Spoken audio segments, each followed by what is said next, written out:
अस्सलाम वालेकुम। आपका चाचा चाचा वीज़े वाला आपकी खिदमत में फिर आ गया है।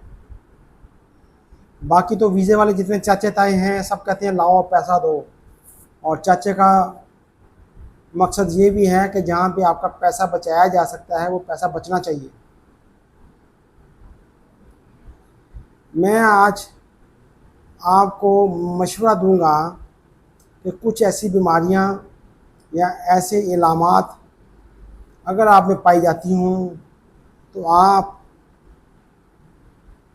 उसके लिए गैमका मेडिकल मत करवाएं। वो पास नहीं होगा, लेबॉर्ट्रियों का तो फ़ायदा होगा, उनके पास तो 20-25 हज़ार तक फ़ीस चली जाएगी, लेकिन आपका नुकसान होगा, पास नहीं होगा। और फिर अगर ये जो मैं आज आपको निशानियां या अलामात या जो बीमारियां बताऊंगा इस वजह से आपका एक दफ़ा मेडिकल फेल हो जाए तो दोबारा उसको रिपीट करने की ज़रूरत नहीं है, कोई रिजल्ट नहीं बदलेगा। बड़े मामे का पुत्र आपको कहेंगे कि भाई मैं हम क्लियर करवा देंगे, तो मेरे ख्याल में तो नहीं होगा। छोटा मोटा मसला हो तो हो जाता है, बाकी इतने बड़े रिस्क पे अगर यहाँ पे कोई आपको आउट ऑफ द वे जाके क्लियर कर दें और वहाँ सऊदीया में जाके आप फंस जाएं तो उनका मेडिकल सेंटर वालों का लाइसेंस भी कैंसिल हो सकता है।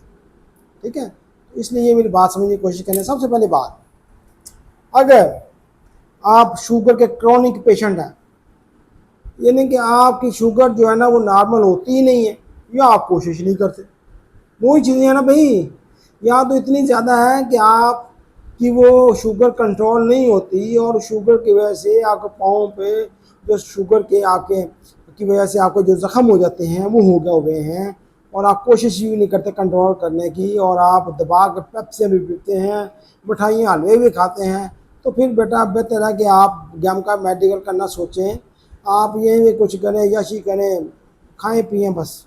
ठीक है, तो क्रोनिक पेशेंट जो है शुगर का, जो अपनी शुगर कंट्रोल नहीं कर सकता, वो सऊदीया या किसी गल्फ कंट्री में नहीं जा सकता।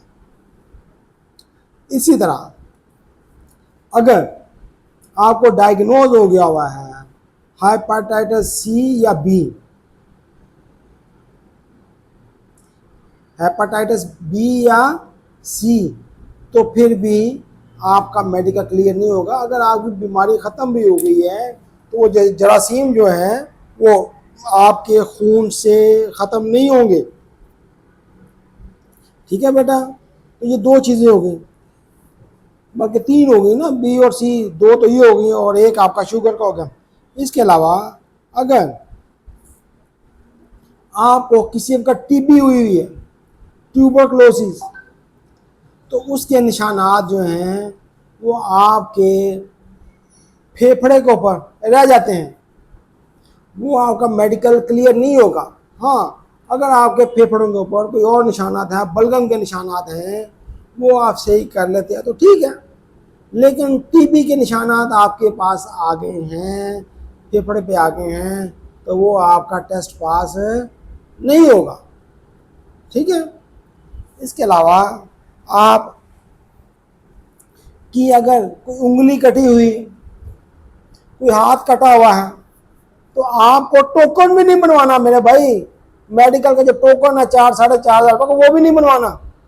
ठीक है, अगर आपके पाँव जो हैं बिल्कुल फ्लैट हैं, उसको कहते हैं फ्लैट फीट, वो हैं, तो फिर भी मेडिकल पास नहीं होगा, वो भी नहीं करवाना। हाँ, वो कहीं मेडिकल करने वाला कोई सोया हो या कोई वैसे आंखें बंद कर ले तो अलग बात है, वो हो जाए, लेकिन अगर फ्लैट फीट अगर ज़ाहिर हो जाते हैं तो नहीं करवाना। कोई आपके स्किन के ऊपर ऐसी एलर्जी है जो निशानात छोड़ गई है, या आपकी वो स्किन पे एलर्जी हमेशा रहती है, तो वो आपका मेडिकल पास नहीं होगा। इसकी एक मिसाल आपको मैं देता हूँ, फुल बैरी, जो सफ़ेद निशान आ जाते हैं आपके जिस्म के मुख्तलिफ हिस्सों पे, तो वो आपका मेडिकल क्लियर नहीं होगा। इसी तरह आतशिक, इंग्लिश में सेफलिस कहते हैं शायद इसको, ये ऐसी बीमारी है जो जिनसी ताल्लुकात की वजह से फैलती है। तो अगर आपको आतिशी की बीमारी हो गई है या इन्फेक्शन हो गया है तो वो आपका मेडिकल क्लियर नहीं होगा। ये आप उसका ट्रीटमेंट भी करवा लेते हैं तो फिर भी क्या होगा, वो आपके खून में उस जो एंटीबॉडीज हैं वो शो होती रहेंगी। तो इसलिए 10 साल 20 साल के बाद भी वो शो होंगी। तो इसलिए उसका मेडिकल भी क्लियर नहीं होगा, बार बार पैसे खर्च करने की ज़रूरत नहीं है। अगर आपका बैंगापन है यानी क्रॉस्ड आइज, आप देखते हैं सीधा, नज़र आपकी हमसायों पे जाती है, तो ये कुदरती बात है ना, इंसान क्या कर सकता है इसमें, ये अल्लाह की तरफ से है। तो उस सूरत में भी आपका मेडिकल पास नहीं होगा। ठीक है, तो ये बीमारियां मैंने जो आपको बता दी हैं। इसके अलावा आपके अगर जिगर पे कोई जख्म आ गए हैं, लीवर फंक्शन सही नहीं है, तो फिर भी जाने की जरूरत नहीं है मेडिकल के लिए। आपके गुर्दे सही तरह काम नहीं कर रहे, कैटानाइन लेवल जो है ना वो हाई रहता है, तो फिर भी मेडिकल आपका क्लियर नहीं होगा।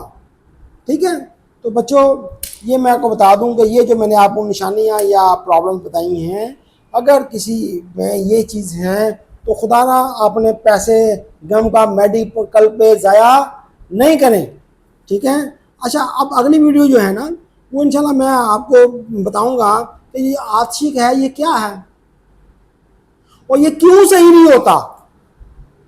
ठीक है, इंशाल्लाह मेरे बच्चों मैं इंशाल्लाह आपको बताऊंगा। और सीधे सीधे रहा करो, इसलिए तो हमारे जो है ना ये चंद बीमारियाँ जो HIV और आतिश जो है ना ये इंसान के जो गलत किस्म का काम है उसको ऐसे फैलती हैं। तो आप अपने आप को सीधा रखोगे, अपने आप को बुराइयों से बचा के रखोगे, तो हमारे तो शरीयत ने बहुत अर्सा पहले ये चीज़ें बता दी थी और हमारी ज़िंदगी गुजारने का तरीका भी बता दिया था। अगर फिर भी हम दाएँ बाएँ जाएंगे तो फिर बेटा प्रॉब्लम्स तो होंगे ना।